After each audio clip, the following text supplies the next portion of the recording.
Anak anjing ini sedang belajar mencabut wol. Dia terlalu lambat jika harus mencakar dengan cakarnya. Jadi, dia membuka mulut lebar-lebar dan menggigit segenggam wol. Lalu, dia melemparkan sedikit potongan wol ke udara. Hanya dalam beberapa detik, wol itu menghilang. Pekerjaan anak anjing ini adalah menjaga kawanan domba yang berambut panjang milik tuannya. Mencabut wol membutuhkan alat khusus dan keterampilan tinggi. Tangan tua pria itu yang terampil menunjukkan bahwa dia telah melakukannya selama bertahun-tahun. Begitu wol selesai dicukur, dia mengangkatnya perlahan ke udara, lalu menggunakan tongkat panjangnya untuk mengayunkannya ke kiri dan ke kanan. Tak lama kemudian, wol itu berubah menjadi awan. Setelah semua domba di gunung dicukur, awan gelap terbentuk, tanda hujan akan turun. Pada saat itu, pria tua itu menaruh topinya di kepala anak anjing. Mereka berdua berpelukan, menyaksikan matahari terbenam bersama. Hari demi hari, meskipun pekerjaannya berulang, anak anjing itu tak pernah merasa bosan. Sesekali, pria tua itu menggodanya, menunjukkan betapa sayangnya dia pada anak anjing itu. Namun, semua hal indah pasti akan berakhir, dan waktu bahagia selalu terasa singkat. Suatu hari, anak anjing itu menggiring domba seperti biasa, tetapi pria tua itu tak terlihat dimanapun. Dia merasa ada yang salah, dan kepanikan muncul di hatinya.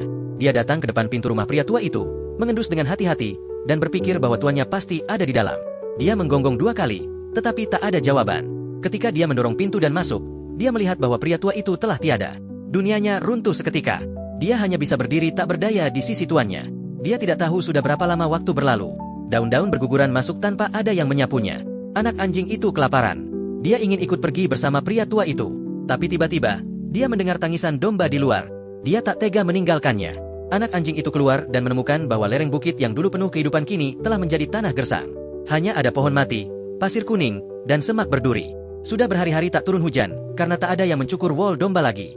Domba-domba kehausan dan berkumpul di genangan air terakhir yang hampir kering. Wol mereka begitu panjang hingga menutupi mata. Maka anak anjing itu mengikuti contoh pria tua itu. Dia menaikkan domba ke atap dan mulai mencabut wol mereka. Namun, karena dia tidak tahu cara menggunakan gunting, dia hanya bisa mencabut sedikit setiap kali. Akibatnya, tidak ada awan gelap yang terbentuk. Saat anak anjing itu kebingungan, seekor domba berbulu tebal datang. Domba itu melayang ke atas, dan anak anjing cepat melompat ke atasnya untuk menahannya. Agar domba tidak melayang pergi, anak anjing itu memindahkan mereka ke kamar pria tua dan menjejalkannya ke dalam. Jumlah domba begitu banyak hingga ruangan itu segera penuh. Anak anjing berusaha mendorong satu masuk, tapi seekor domba lain justru memantul keluar. Anak anjing berbalik dan mengejarnya, tapi terlambat. Domba itu jatuh ke semak berduri.